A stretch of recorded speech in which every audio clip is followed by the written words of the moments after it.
хариулахгүй ч гэсэн бол.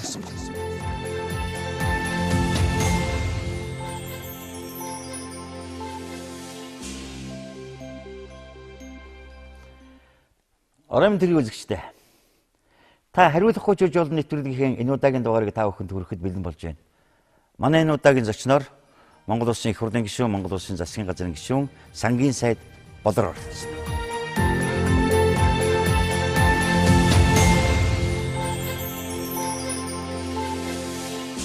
Нэвтрүүлгийн урилга хүлээж авсан дэх баярлж байгаа. Тэ бас нэг тийм сэтгэлийн энгүүн гөрөөхөн бодсон зүйлээ сайдаас асуух гэсэн бодол байна. Хамгийн эхлээд асуух нэг юм би. Юмны бэлгшээлч болдог юм уу, танилцуулагч болно. Та дудмаараа 3 үеийн сайд. Танай өвөө, таны аав, Баярбаатар сайдыг бид одоо өөрөө Монгол Улсын төрийн сайд хийж байна. Эндээс сайд яриагаа гэхлээр бас нэг юмны учирч ансан сони юм да тийм ээ.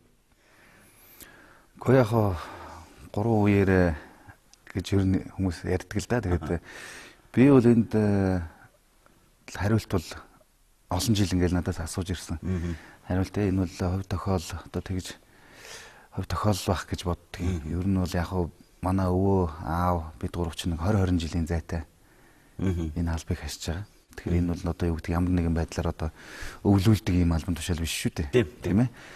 3 өөр үед энийг хийж таарсан. Энэ аль нэгээ одоо сайддаар томилоод ингэ явна гэж бол байхгүй шүү дээ. Гэхдээ энэ бол зүгээр одоо тохиолч гэдэг юм ингэж таарлаа л гэж үздэг. Зүгээр мэдээж сайхан хөв тохиолдоо төрд бас ингэж 3 үеэр одоо төр зүтгэж Монгол улсын төлөө тийм ээ.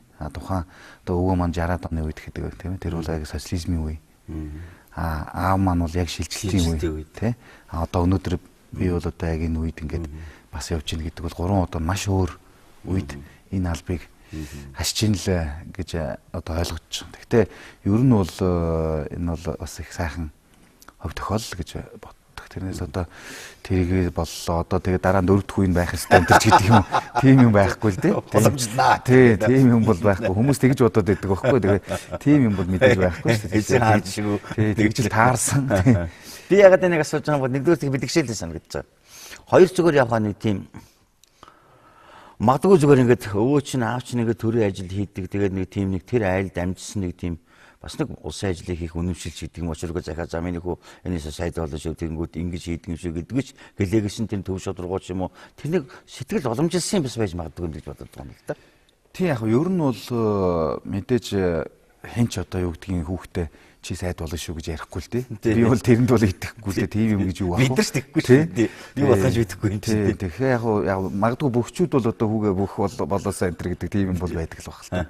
Тий. Тэгвэл ер нь яг манай өвөөгийн хувьд ч тэр аавын хувьд ч тэр гол төлөв ер нь их зөв явах тал дээр л их захидаг байсан. Ер нь зөв явах ёстой. Зөв явбал одоо нөгөө зөөлөн зам болон гэдэг шиг ийм байх ёстой. Ер нь гэр бүл талдаа ч гэсэн тий. Их тийм зөөлөн зөв байх гэдэг энэ талын ямиг их явуулдаг, ярьдаг байсан л да. Айгүй их ярина. Тэгээд тэр тал дээр бол тэр хүмүүжлийг бол манайхан ер нь авсан байдаг.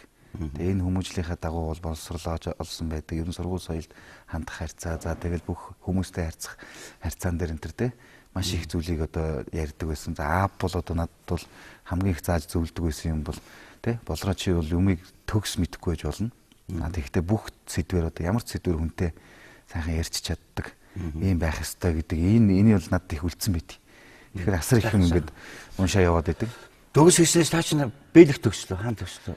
Мэргэжлийг та чинь мэргэжил. Тий яг би дээд сургуулаа бол эдийн засагч мэргэжлэр бэлгэд төгссөн. Тий Бельгийн мант улсад Европын их сургуулийн эдийн засагч мэргэжлэр анх төгссөн. Тий төгсөөд одоо тэндээ бол яг тухайн үедээ мэргэжил сонгож явах үедээ бол бас нэлээд бодож ирсэн л доо. Хуульч энтер гээл ингээл ер нь хуульч болох сонирхол их байсан мөртлөөс тэр нэг хуульчийн нэг юу гэдэг ч одоо хүн нэг хуульч ямар байх хэвээр ингээ бодоод байсан. Тоондоо их гайгүй байсан. Тэгэл тэр үед ч бас тэрийг сонгох гэж нэлээд болж байгаа л тэгэл эдийн засгч мэргэжлэр бэлгэд сургууль төгсчихсэн. Би зүгээр таны мэдлэлдээ та их олон хэлтэй. Миний мэдхээр 4 шилтэй баг. Ингээд одоо төрийн ажил ямар ажил гүйцэлж яхад тэр хэлээрээ өөрөө ярьдгүй ус нэг дипломат зарчмаар орчуулагч хажуудтай байх уу яадаг юм. Янз байх уу.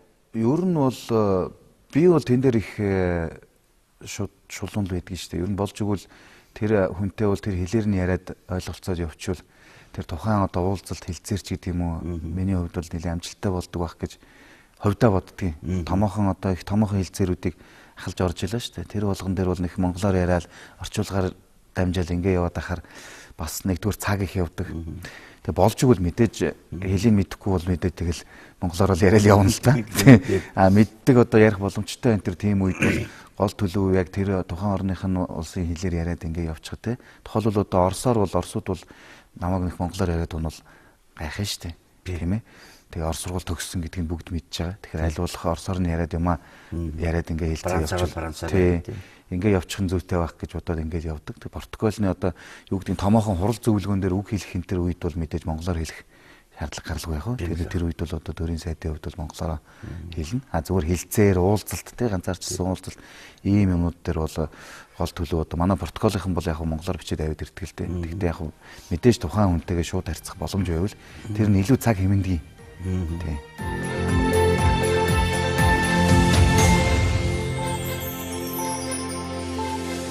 Би зүгээр бодож байгаа юм. Манайх бас нэг тийм аван савын асуудаг шүү. Тийм учраас хариулахгүй байж болно гэсэн нэртэй манай нэвтрүүлэг. Зүгээр сая ингээд таныг нэг 3 үеийн сайд гэдгээр бахархаж ярьж байгаа. Нөгөө л нэг тийм миний бодож шүү зүгээр та битээ эвгүйцээрэй. Баяргатрын сайд үйлдвэр худалдааны сайд байхад ярдын хурлын депутат байсан. Би одоо сайн мэднэ. Бид нараас ойрхон харьцаж явсан. Сайн хүн танаа. Бас хүнд үе сайд болсон. Одоо манай нэг одоо 2016 та яг сангийн сайд хийж байгаа энэ үйл бас ч тийм амар үе биш вэ? Бас байдал тийм ээ. Гадаадын хөрөнгө оруулалт зогссон ч гэдэг юм янз янзын юмнууд тэсийн үн ханш доош орсон янз бүрийн шиг үнөрсөн үн ч юм уу вэ? Тэр хайлал нэг ийм үе тарж байгаа тийм ээ. Гэхдээ яг мэдээж одоо юу гэдэг хүмүүс тэгж их ярьдаг л да. Одоо та хоёр бол их хүнд үед ингээд яг одоо төрийн сайдын ажиллаг. Гэхдээ яг 90 оны үетэй бол одоо харьцуулахгүй л дээ. Тэгэхээр тэр үед бол мэдээж бүр л их хүнд байсан. Бүр л их хүнд байсан. Бүх юм шинэ болоод ингээд өөрчлөгдөөд ингээд явж исэн энэ үе. Одоо бол өнөөдөр бид нар зах зээлийнхаа энэ эдийн засгийг бол бас ойлгодог болчих. Эдийн засгийн хүндрэл байгаа юу байгаа. Эндээс гарах боломж байгаа юу байгаа. Тийм учраас яг хичнээн хүнд үед ингэж таарж байгаа ч гэсэн энэ хүнд үеийг одоо бид даваад гарах тийм боломж бол бүрэн байна гэдэг бол харагдаж байгаа. 90 онд бол нөхцөл байдал өөр байсан. Тэгэхээр та энэ хоёр үеийг ингээд ярьсан болохоор би энэ хоёр үеийг харьцуулж хэлж байгаа юм тэр л дээ. Тэгээ өнөөдрийн хувьд бол бидний гарц бол маш одоо ойр байгаа. Боломжтой байгаа. Улс төрчид маань зөв байх хэрэгтэй. Улс төрчид ер нь эдийн засгийн алаад байна гэдгээ ойлгох хэрэгтэй. Яг үү. Тэрнээс ард түмэн бол ойлгож байгаа. Одоо би бол одоо жишээлбэл иргэд ямар бодолтой байдаг энэ тэрийг бол бас ингээд адилхан иргэн хүн уулзаад ярилцаа явахад бол ер нь л улс төрчид энийг л халаад байгаа шүү дээ. Тэрнээс бид нар энийг аягүй зөв хийгээд явах юм бол одоо маш зоригтой шийдвэрүүд гаргах шаардлагатай байна. Маш зоригтой шийдвэр. Магадгүй энэ одоо популистууд энэ дээр бол маш их тоглоно. Энэ ингэх гэж штэ, тийх гэж штэ гэдэг.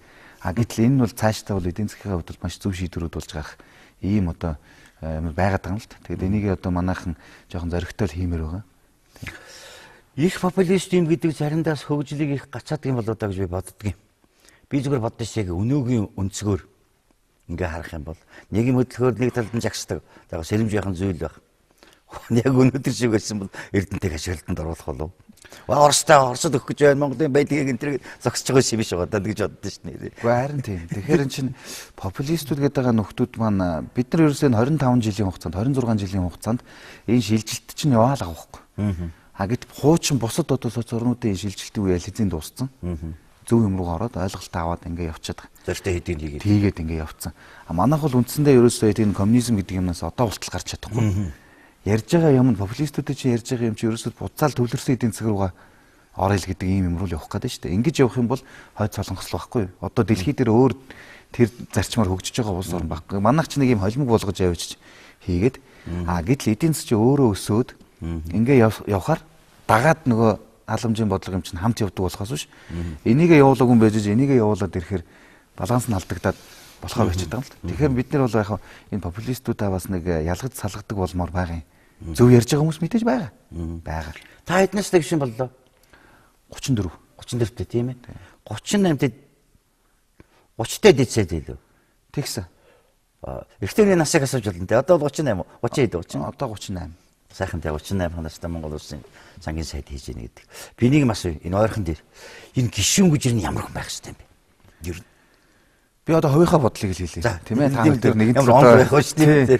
Тийм. Тэгэхээр улсын их хурлын гишүүн гэж одоо бол бас хүмүүс ойлгодог болж ямар хүн байх хэвээр. Тийм ээ. Гэтэл улсын их хурлын гишүүн гэдэг маань одоо аль болох их зурагтаар гардаг ч гэдэг юм уу? Тийм ээ. Эсвэл аль болох одоо тэр хурал дээр тий камер харахаар л тэр энэ дээрээс орилж ашигчаал гэдэг тийм хүмүүс их байна шүү дээ. Одоо би шулуухан хэлье. Тийм ээ. Ямар ч бүтээмж байхгүй. Тий? Асуудал болгон дээр коноп дараал үг хэлдэг. Ярьж байгаа юм а зарим мэддэггүй шүү дээ. Ингээд цаасаа уншаад ойлгох гэхээр ойлгохгүй нөхдүүд ганцныг байдаг л байхгүй. Аюулсан ойлгодог улсууд ч байна. Ерөөсөө ингээд янз бүрийн хүмүүс байгаа байхгүй энэ дотор чинь. Улсын их хурлын гишүүн гэдэг хүн нэгдүгээр ажлын бүтээмж гэдэг юм нэг л харах хэрэгтэй шүү дээ. Тухайлбал хууль тогтоох тийм үү. Цонгогдсон тойрогтой ажил хийнэ. Одоо миний хувьд жишээлбэл Арангаан аймаг гэдэг Арангаан аймагт бид нар өнгөрсөн 4 жилийн хугацаанд юу хийв гэдэг л улсын их хурлын гишүүний одоо үнэлэмж байх хэрэгтэй. Тэр нь одоо юу гэдгийг би нэг дээвэр зассан энэ төргээ тэр юм а яриад байх нь бас удаггүй шүү дээ. Тийм ээ. Юу харах хэрэгтэй. Арангаан аймгийн нийт одоо хөгжил яаж өссөн байна тийм ээ. Одоо юу гэдгийг эдийн засгийн суурь үзүүлэлтүүд ямар болсон байна. Гэтэл одоо 4 жил огцом өссөн байх жишээтэй. Арангаан аймагт мал өссөн байна. Хүн ам өссөн байна. Гэт энэ ажлуудыг бүгдийг нийлүүлээд энэ улсын их хурлын гишүүний ажил гэж тооцно гэхээс би тэгсэн би ингэсэн би улс орны хууль санаачлахын үед тийм ээ. Тий. Тэгээд дээрэс нь цонгогдсон тойрогоос гадна нийт улс орон тийм ээ. Нийтдээ одоо энэ Монгол улсынхаа төлөө юу байна уу гэхээр хууль санаачлна. Зөв юм явна. За эдийн засгийн бодлого. Энэ өөрөө маш чухал. Энэ эдийн засгийн бодлогыг зөв явуулах гээд ингээд их бүрэн ийм утгаараа юм байна уу гэхээс биш 4 жилийн дотор хамгийн их улсын хурал дээр үг хэлсэн хүн хамгийн сайн гишүүн болно гэвэл наа чи өөрөө буруу болчиход байгаа юм л да. Гэхдээ энийг бол бас хүмүүс ойлгодог болоод байгаа шиг байна. Би таныг сангийн сая таны мэржлийн хувьд ч юм уу зүгээр эдийн засгийн тухай би сайн мэдэхгүй л зүгээр баримжаалж асуух гээд хүмүүс тав тэрийг хараад тэрийг бодно. Болор сайд байгаа дээр ийм асуучаас агуу 6 гэж бодно л доо. Яг энэ 4 жилд за тэр шинжлэлийн байна уу одоо шийдлийн ч байна уу энэ 4 жилд одоо эдийн засгийн бодлогын хувьд заригтай хийж байгаа нь би юу? Би дээ. Тий, ер нь бол байгаа штэ. Одоо жишээл явахтай зүгээр юмыг шүүмжлэх талаас нь гол төлөв хүмүүс харахад илүү сонирхолтой байдаг байхгүй. Тэр байх ёстой. Шүүмжлэлийг хүлээж авна. Өнөөдөр бид юу нь болсон юм? Юу нь болоогүй юм? Юугаа болгох юм гэдгийг л ярих ёстой л доо. Тэрнээс биш одоо дандаа болоогүй юм яриад энэ ерөөсө бүтэхгүй гарууд гээд ингээд одоо яваад байвал өөрөө явахгүй л дээ. Гэтэл энэ 4 жилийн хугацаанд юу хийгдсэн? Үйлдвэр гэж бодъё. 500 гаруй цоошин үйлдвэр баригдсан. Одоо энэ ингээд мул удаага нөгөө Чингис Бонд байна шүү дээ. Чингис Бондор чи хичнээн үйлдвэр ашиглалтанд оров. Хичнээн зам ашиглалтанд оров. Зам ашиглалтанд ороход дэд үтсийн асуудал шийдэгдэж явчих. Одоо манай Арангаан аймагт гэхтэл зам ашиглалтанд орсноор л ерөөс 100 очиж байгаа жуулчдын тоо огцом нэмэгдэл эдийн засгийн үзүүлэлт нэмэгдэж байгаа. Одоо хотын дүүргүүд энэ одоо гудамж төсөл тийм ээ. Одоо Баян зүрх, Сонгон хайрах одоо бүх дүүргүүд ингээ харахад эдийн засгийн үр хөгжинээс асар өндөр байгаа. Ийм ажлууд хийгдсэн. Ер нь бол яг одоо бид нэр тухайн одоо энэ 4 жилийн хугацаанд манай уул уурхайн салбар жоохон уналттай болцсон. Түүхийн эдийн үн огцом унтсан. Тэгсэн. Огцом унсан энэ нөлөөлөл яагаад тэгэхээр бид нар уул уурхааруугаа одоо нөгөө бүх ставка уул уурхааруугаа хийцэн. Одоо та 12 оны намуудын мөрийн хөтөлбөрүүдийг хараар. Дандаа уул уурхаа дээр түшгэлсэн мөрийн хөтөлбөр. Энүүгээрээ л бид нар ер нь алаад өгнө гэсэн чинь уул уурхаа нөгөө зэсийн үн алт одоо нүүрсний үн огцом ингээ унангууд л байхгүй. Тэгэхээр өнөөдөр бид яах хэвээр эдийн засгаас солонгоруулах хэвээр.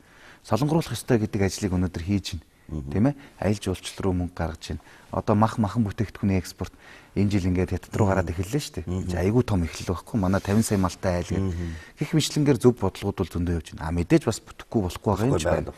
Ингээ энийгээ засаал цаашаа явах нь зөв бахал гэж бодоод байгаа. Би бол хувьдаа эдийн засгийнхаа бодлогыг зөв болгоод ер нь бол энэ төсвийн бодлогоо зөв болгоод явах юм бол манай Монгол улсад бол одоо ялангуяа 17 18 оноос эхлээд бол маш их том боломжууд харагдаж байгаа.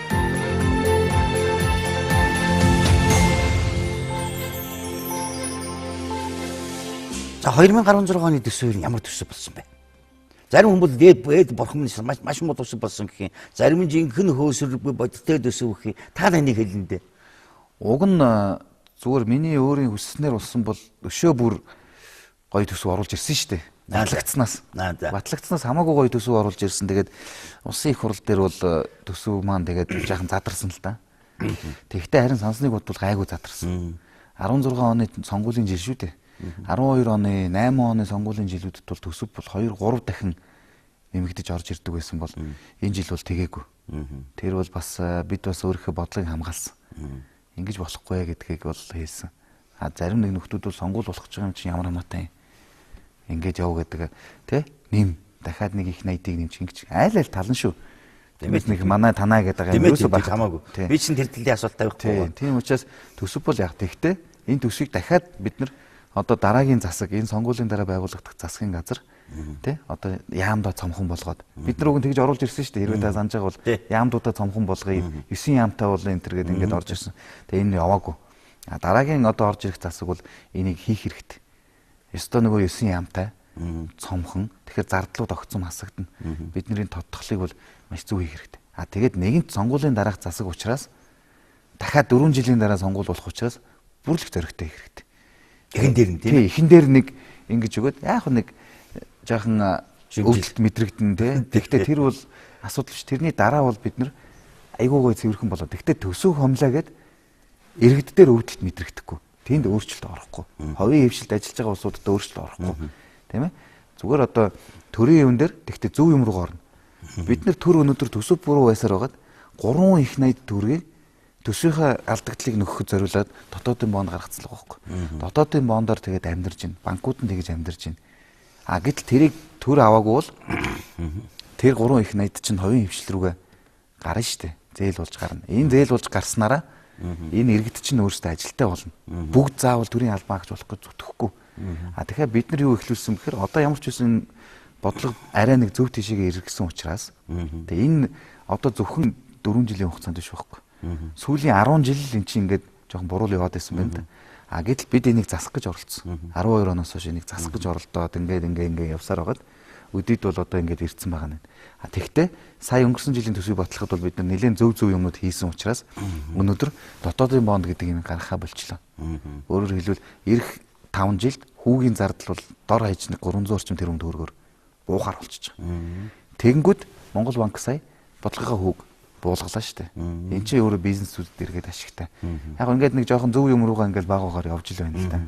Сонгуул болоо шүү 6 сар сонгуул болоо 7 сар болоо шүү гэдэг юм ингээд нэг улс орон цаашаа явна шүү дээ. Залгаад таны сангийн сайд хийлий гэж бодъё. 4 жил. За одоо цаашаа цаазалгаад авч явна шийгүүд яг цаашаа юу хийх вэ? Яг юун дээр вэ одоо? Тэгвэл хүмүүс сонирхолтой гэж магадгүй л дээ. Гэхдээ яг ер нь бол бид нар эдийн засгаал зөв горилго руу оруулах хэрэгтэй. За ингээд ороод явхаар эдийн засаг солонгорох хэрэгтэй. Төсвийн бодлого нэлээд хатуу болох хэрэгтэй. Тийм энэ төсвийн бодлого нэлээд хатуу болох хэрэгтэй. Бид нар халамжийн бодлогоо зорилт бүлгэрүүгээ шилжүүлэх хэрэгтэй. Тэгээ эдийн засгаас сэргээж авна. Эдийн засгаас сэргээгээд авахд эргээд нөгөө бодлогууд чинь бас босол ирэх байхгүй. Тийм учраас одоо бид нар энэ төсвийн тодтголыг жишээлбэл хийхдээ маш их одоо зоримог төсвийн тодтгол хийх шаардлага гарна. Энийг бол одоо хийхээс өөр арга байхгүй.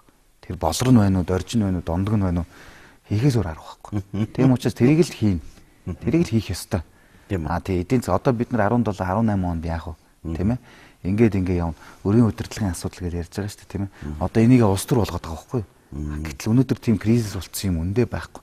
Одоо тэг худлаа бахан интернетээр юу явуулаад тийм ээ одоо юу гэдэг тэр ядтын зэргүүд тажик руу орчлоо барьчлаа энэ гэл юм гаргаад байна шүү дээ. Тийм тэр чин худлаа мэдээлэл واخгүй. Тэр хоёр улс чинь хамтарсан хэрийн сургууль хийсэн бичлэгийг авч тавьчаал тэгэл нэг юм боллоо энэ гэл бодохгүй манайд ирэх нэ. Тийм мэдээж байхгүй шүү дээ. Тийм байдгүй л байхгүй. Дэлхий дээр тийм түүхч байхгүй. Тэгвэл бид нар өнөөдөр энэ зээлийн асуудал тийм ээ авсан зээл чинь төлж чадахгүй бол өөр болно. Төлж чадахгүй бол өөр болно шүү дээ. Тий, одоо л өөр биш. Одоо биш эн чинь дүүлдэрүүд нь орцсон байна, тий? Замууд нь орцсон байна ингэ яаж байгаа учраас бид нар тэнийг зөв явах хэрэгтэй. Буруу явбал бурууд нь мэдээж. Зөв явах юм бол өнөөдөр энэ бол их том асуудал бол биш байхгүй. Жишээ нь одоо Унгарын сангийн сайттай би уулзалт хийгээд ганцаарчсан уулзалтыг хоёулаа яриа суусан, тийм ээ? Унгарын жишээл зүгээр юуныхын засгийн газрын зөвхөн засгийн газрын гадаад өрөм дотоодын нийт бүтээгдэхүүнийхэн 76% тэнцсэн л явж байгаа. Энийг бол айгүй нормал нэ гэж ярьж байгаа байхгүй. Энэ бол нормал нэ. Европын холбооны улсууд бол бүр өндөр штэ. Дандаа 100 гарцсан, 200 гарцсан. Тэ? Ийм байх ёстой гэж байгаа юм биш. Гэхдээ эдийн засаг сайжраад ирэхээр эн чинь өөрөө багасаад ирнэ. Ягаад тэгэхээр одоо нөгөө дотоодын нийт бүтээгдэхүүний маань өсөлт ингээл явагдаад байна штэ. Тэгэхээр эндээ эзлэх хувь нь өөрөө багасаал. Тэгэхээр бид нар эдийн засгийн бодлогыг л маш зөв явуулах юм бол энийг бол бид нар даваад гарах бүрэн боломжтой. Хий хотлоо популист хийх. Популист маягийн ярих. Хий хотлоо бухимдгаасаа жаахан холоогооч гэж би ард түмний боддог хүний нэг. Магадгүй зочтойгоо тэр талтай ярьдаг. Юм цаашаагаа үргэлжлэн амьдрал баялаг тийм ээ. Маргаашаагаа гоё ярих төлөө ярихаас шиг ингээд шарлаа лүхлээ боллоо гэдэг. Тийм увайгүй Монгол хүн ч чаддаггүй юм. Тийм учраас бид энэ асуултыг асууж байгаа. Нэг юм би. Хөөсөрсөн эдийн засгийг одоо энэ суурин дээр нь болгосон гэж ярьдаг юм. Нэг хэсэг хүмүүс. За үнэхээр ингэж өөрснийгөө харгалж байгаа юм уу? Яг бодит байдлын юм уу? Хариулахгүй гэж болно та. Хариулахгүй гэж болно. Бид нар сүүлийн одоо нэг 10-аад жил ялангуяа 8 оны хямралаас хойш бол ерөнхийдөө нэг аргалах хэмжээнд оролдлого хийсэн байна шүү дээ. Дээрээс нь одоо яг уу гэхээр одоо 12 онд 12 оны төсвийг батлахад 11 онд байсан гişүүд шүү дээ. Яг жинхэнэ энэ чинь өсрүүлсэн байгаа шүү дээ. Тэр орн энэ орн тас гээд бараг 2 их 80 төгрөг сангийн яамнаас оруулсан юун дээр төсвүүдээр нэмээд тавьчихсан. За нэг их 80 гаруй ч юм. За ингэнгүүт 12 онд юу болсон? Сонгуул болсон, сонгуулийн дараа засаг солигдсон. Зарим нэг нөхдүүд мундаг эдийн засаг мундаг юу өгсөн гэж ярьдаг. Гэтэл тийм хөөстэй юм өгчихгүй. Гэтэл бодит төрсөн дээр байдал бол шал өөр байсан. Одоо энийгээ ярьдаг. Энэ нь улс төржүүлж байгаа юм биш тийм ээ? Бодит байдал нь юм. 17% өсөлттэй байсан гэж ярьдаг. Оюутлогын гэрээ зурснаас болж тийм болсон байхгүй юу? Нэг жил. Жил болгон 17% өсөлттэй эдийн засаг явна гэж дэлхий дээр хаач байхгүй шүү. Тэгвэл одоо тэр чинь нэг 6 жилд 100% гараад явчих нь шүү дээ. Тийм ээ. Тэгэхээр тэрийгээ бол бас улс төржүүлдэг. Одоо та нар 2% таа болгосон байна. Энэ 17 байсан. Тэрийг л болчмор. Танаа манаа гэдгээ болчмор. Тийм. Тэрнээс энэ засгийн чи хэдэн жил хин барьж ирсэн гэдгийг ард түмэн мэдчихлээ шүү дээ. Бараг 90 жил гэж ярьдаг зарим нь. Бид нэр 90 жил гэж ярьдаг тийм. Гэтэл хийдэг гэдэг. Одоо тэрийгэ болоод энийг зөв юм руугаа хамтдаа оруулъя гэдэг юм руу л явах хэрэгтэй. Европын улс орнууд бол тэгж л байна. Тэ? Нийлээд явъя. Тэ? Одоо би бол жишээл хувьдаа тэгж боддог байхгүй. За сонгуул бол яг өрсөлдөд болог. Энэ болох уг нь зөв хүмүүс нь болоосаа. За ингээд болоод ингээд олон гарахгүй бол хамтраал энэ нэг 10 асуудал байна шүү дээ. Бид нар нэг 10 жилийн дотор энэ 10 асуудлыг шийднэ гэл ялгчод болж байгаа байхгүй. За 5 толгоогоо яах юм, төмөл замаа яах юм, энийг яах ингээд бүх юмаа тохироо явуучвал эн чинь ингээд явчихна. Тэгэхгүй нэг хойш нь татаад ингээд байх юм бол энэ чинь дахиад явахгүй. Тийм л дээ. Би зүгээр яг тодорхой тийм бичил гэдэг юм уу сонирхол татсан асуултуудыг бас асууж болох боловч одоо та бүхэн ярьж байгаа үе цагт бол сонгуул болох гэж янз бүрийн болж байгаа учраас бас тэр хүний нэр хүндэд юм уу ямар нэгэн намайг сурталчилсан эсвэл муулгасан магтсан болох учраас би тийм асуулт тавихгүй байгаа. Хуулийн хувьд ч тэр нь болохгүй. Тэгээ хүнийг одоо эвгүй байдлаар тэгж байгаа юм шиг болно. Тийм учраас энэ ярьж байгаа. Та бол одоо яхахгүй мэрэгжлийн сайт тийм ээ. Яг уу эдийн засгч мэрэгчлээ хүн л дээ. Тэгэхээр мэрэгжлийн гэж үзэх үү яг уу тий эдийн засгч мэрэгчлээ л одоо гол үндсэн мэрэгжил хобби ч юм ерөөсөө. Би ч ер нь бас нэг улс төржөөд яагаад байх сонирхолгүй хүн шүү дээ. Ер нь бас тааж анзаардаг л байна. Нэг их хурал дээр хүн амьтантай хариулъя гэж янз бүр болоод байдгүй. Хийх ёстой хүн хийх ёстой юм а л хийх ёстой. Ажил нь яв тий урд ажил өнөөдөр сонгоод ингээд ийм ажил хийгсэн бол энэ ажлаа л хийх ёстой. Нэр төртөө хийх ёстой. Ил аманд орохгүй байх хэвээр, муу юмд орохгүй байх хэвээр зөв юмыг хийгээд тэгтээ тэглээгээд одоо би инглээ би тэглээгээд ингээд байх биш. Тэгэл гол нь тэр чинь үр дүн би түрүү хэлсэн тий Арангаан аймгийн өнөөдөр би Арангаан аймгаас сонгогдсон учраас Арангаан аймгийн тий эдийн засгийн суурь үзүүлэлтүүд яаж өссөн байна? Хөрөнгө оруулалт яаж хийгдсэн байна? Энийг л харах хэрэгтэй.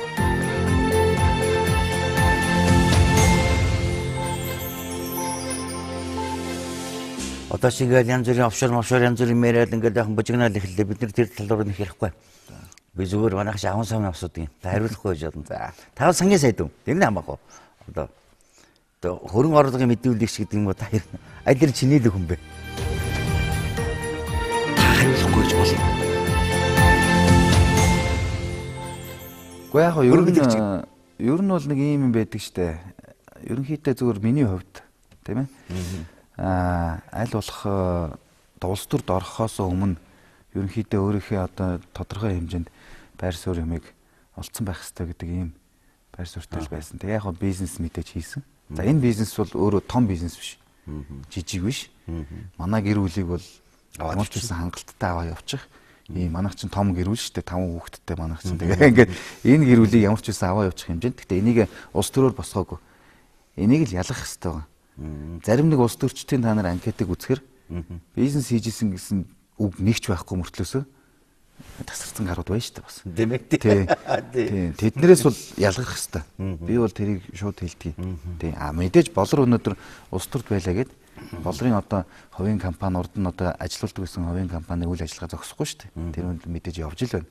Гэтэ тэр нь бол одоо нэг айхтар юу биш, томч биш, жижигч биш. Ерөнхийдөө бол ингээл яах амьдралаа явуучих хэмжээний тий нэг улс төрөөс шалтгаалаад байх хэмжээний биш.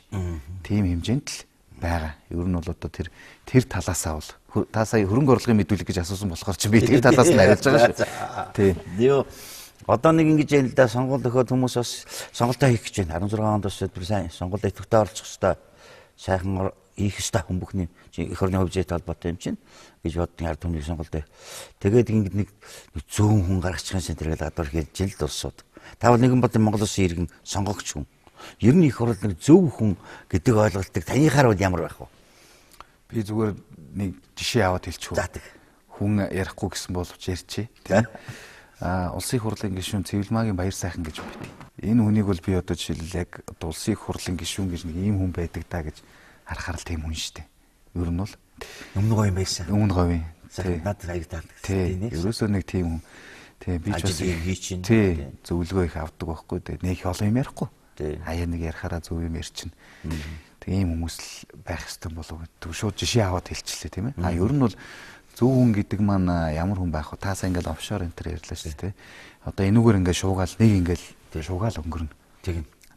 Зөв хүн гэдэг чинь нэг тийм ноён нуруутай энэ төр гэж монголчууд ярьдаг та тийм ээ. Нэг тийм юмд ингээд хазаагаад юу яагаад байдаггүй. Үзэл бодлосоо нэг ухраад байдаггүй. Итгэл үнэмшлээсээ нэг ухраад байдаггүй. Одоо манайх чинь итгэл үнэмшил гэдэг юм айгүй сонирн болчлоо шүү дээ. Одоо хинч гинөө нэг хүн 4 жилийн өмнө сонгуулаар нэг намыг өстө ухаалдаж унтлаад дэмжижсэн ал 4 жилийн дараа нөгөө намынхаа бүр ингээд дулаан дайсан нь болцсон явж байгаа жишээтэй чинь энэ чинь ямар ч итгэл үнэмшил алга байна шүү дээ. Тэгэхээр хүнд итгэл үнэмшил гэж нэг юм байх хэвээр. Энийхээ төлөө явах хэвээр. Энийгээ тэгээд тэгээ тодорхой хэмжээнд гажаад байвал зөв болох тал дээр нь ажиллах хэвээр. Ийм л байх хэвээр. Тэгэхгүй болохоор чи ингээд нэг сонирн болчиход байгаа байхгүй юу? Би одоо яаж тайлбарлахаа мэдэхгүй. Өгдөлтөө хүн болохоор хариултыг ойлгоч тоо. Тийм ээ тийм. Эдийн засгийн эрдэнэ байдлын хууль, малчны зээл, нөөтийн урамшуул гэдэг байгаа. За магтах гэж энийг оруулж байгаа юм биш. Асууж байгаа юм биш. Гэхдээ танаас асуух хэрэгтэй. Энэ бол асуулт үрдэнгүй өглөө, тийм ээ? Тий. Хийгдэх ёстой ажлууд байсан баг та. Уу яг уу тий хийгдэх ёстой ажлууд жаахан оройтч л хийгдлээ л гэж би үзнэ яг уу. Гэхдээ ер нь бол яг манай одоо ялангуяа энэ сүүлийн хийгдсэн тийм ээ ажлууд дээр бол бид бас нэлээд ажилласан. Сангийн яамны хувьд бол эдийн засгийн элдвэд байдлын тухай хуулийн хэрэгжилтэн дээр бол 100% анхаарч ажиллалаа. Төсвийн байнгын хорооны дарга байхдаа энэ хуулийг оруулж батлуулж ирсэн. Тэгээ энэ хууль өөрөө ямар их ач холбогдолтой гэдгийг одоо эргэж харлаа шүү дээ. 34 одоо их найдын юу гарч ирж штэ. Хөрөнгө гарч ирж байна. Тийм ээ. Энэ зөв. Энд бол одоо албан тушаалтнууд бол ороогүй шүү дээ. Оруулахгүйгээд оруулаагүй. Тийм. Зарим хүмүүс бол шудраг бус гэж ярьж байгаа. Тэгээд одоо зарим нэг хүмүүсээс болоод жишээлбэл одоо юу гэдгийг дорж гэдэг нэг төрлийн албаа агч байна шүү дээ. Энэ нөхрөөс болоод дорж ч одоо нэг 5 эгч 4 дүүтэй энэ төр байж болно доо. Тэр хүмүүс энэ төр чинь ингээл бүгд тохирол явчихж байгаа байхгүй юу? Тэр хуулинд хамрагдахгүй гэдэг. Тийм ээ. Тэгтэл бусдаас нь ингээд 34 гэдэг бол маш том үзүүлэлт.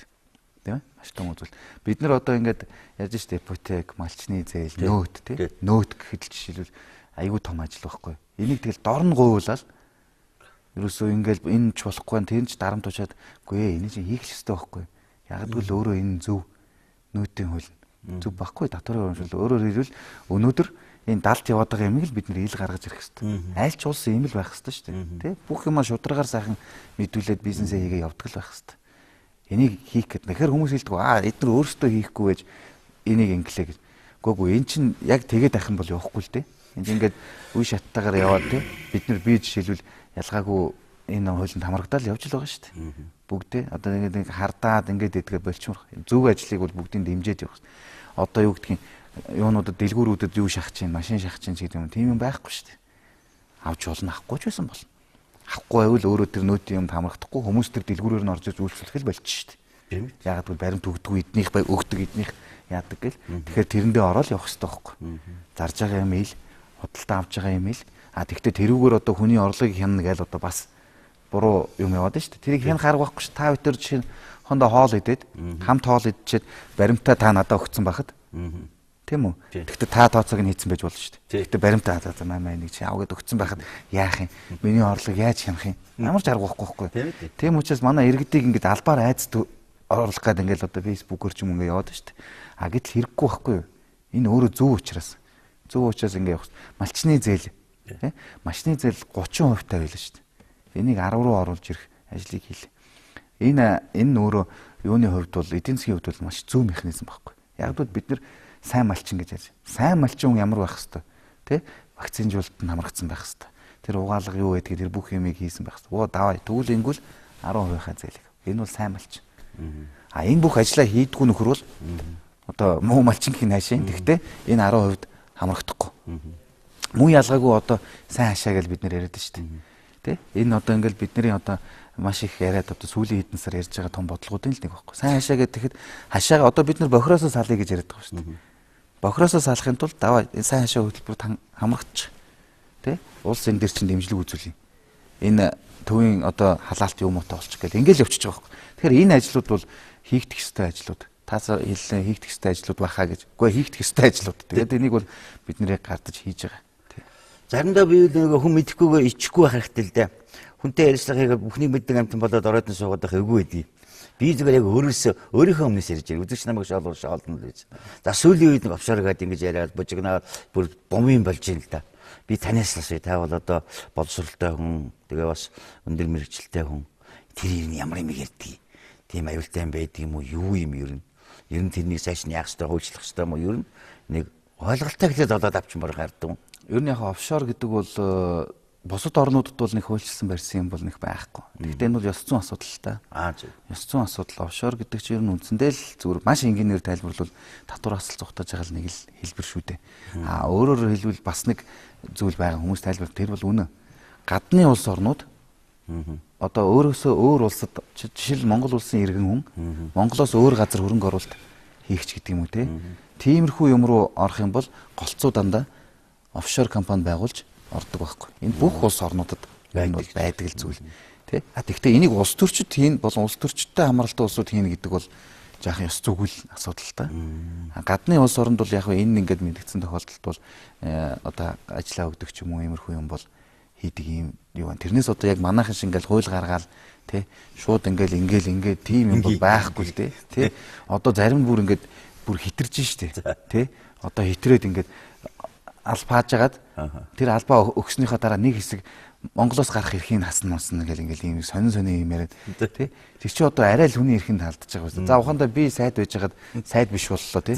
Тэнгүүд намайг одоо нэг гинт хэрэг хийцэн хүн шиг нэг 6 сар энтер Монголоос гарах эрх мэрхийг хасна энтер гэдэг ийм хачин энэ чи бүр арай хитэрж байгаа байхгүй юу. Тий. Энэ бол хитрэлт үнэхээр тий. Тэгээд энэ юмнуудаа л уг нь ялгаж салгадаг бол офшорын хувьд бол зүгээр хэлэхэд бол мэдээж хэрэг энэ бол одоо байна. Тэгэхдээ би түрүүн хэлсэн энэ улс төртэй холбоотой улс төрчид энэ төр ийм улсууд төр гэдэг бол офшор бол бас жоох ёс зүг. Ялангуяа тэр алба хашчих үедээ. Тийм ээ? Яг алба хашчих үедээ бол бүр л утгагүй л дээ.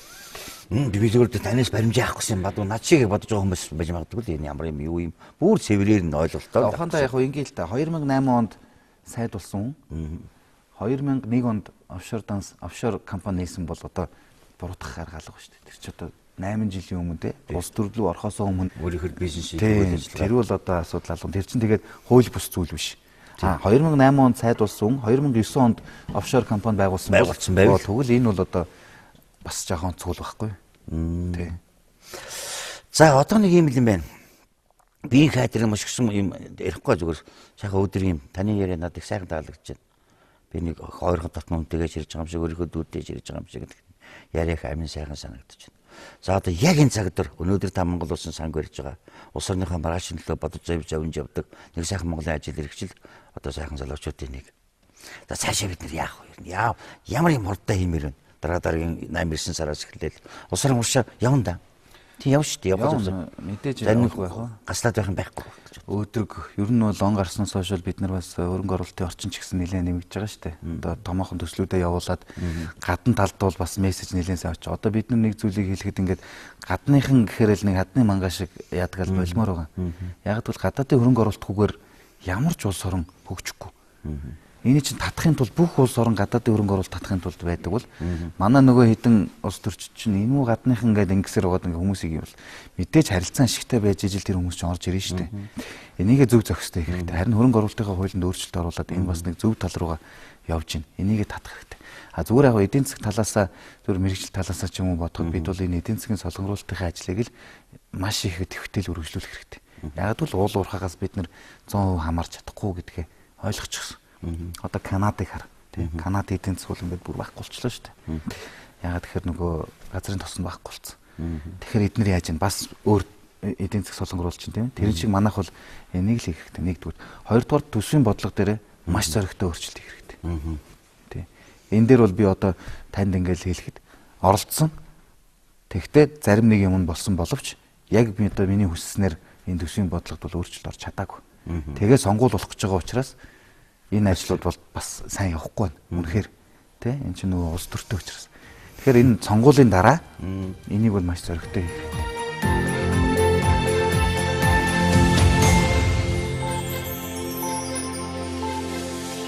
А зүгээр ерөнхий ингээд аваад үзэх юм бол бид нар боловсрол тал дээр ерөнхийдөө боловсролынхаа системд тодорхой хэмжээний өөрчлөлтүүд одоо бол хийгээл яваад байгаа л да. Тэгвэл энэ дээр одоо энэ багаас нь хүүхдүүдийнхээ сэтгэхүйг зөв болгох хэрэгтэй байна. Тийм учраас одоо жишээлбэл сурах бичгнүүдийг ингээд хараад байхад зарим нэг сурах бичгүүд өөрчлөгдөхгүй шүү дээ. Биний 1-р ангида үзчихсэн юм чи одооных төр ингээд байж байгаа байхгүй. Тэгэхээр эн чинь ерөөсөө сэтгэхүй өөрчлөгдөхгүй байна л да. Чөлөөт зах зээлийн эдийн засаг. Энэ юу байх хэвтэй. Тэ? Энийг бүгдийг яриад гаргаал энэ хүүхдүүдэд энэгээр нь хүмүүжүүлэл явах хэвтэй байхгүй. Тэгжиж бид нэр хөгжин улсаа хөгжүүлье. А зүгээр нэг байрандаа байгаад нөгөө төвлөрсөн эдийн засагтай хуучин юугаараа ингээд байна гэвэл одоо яг хойд солонгосын жишг рүүгэл орно гэсэн үг шүү дээ. Таад өгтөө. Манай ч 5 хүүхэдтэй шүү дээ. Ийм содохон байж 5 хүүхэдтэй. Тий, гоо яг хоо ер нь бол Монгол улсын хөгжилд хүн амын өсөлт их чухал байгаа шүү дээ. Айгуу чухал ороод. Тий, тэнд л хувь нэмрээ оруулж байгаа. Манайх 2 хүү 3 охинтой. Тий. Ягаад би нэг асууж байгаа юм бэ? Эхэнд нь бас асуусан та 3 үеийн бас нэг тийм сайх боломжтой байна. 5-5 хүүхэдтэй Монголын сайхан аав. Тэднийхээ сайхны төлөө тэдний хийх ирээдүйн төлөө бид нар хамаг сайхан бүхнийг бодож явах хэрэгтэй. Тэд нар маань сайхан явна да, тийм ээ. Гол нь тэр шүү дээ. Тэгээд улс орон сайхан болнохоо танд баяр хүргэе. Таныг хөндлөж явдаг шүү. Ажлын амжилт хүсье. За баярлалаа танд. За баярлалаа.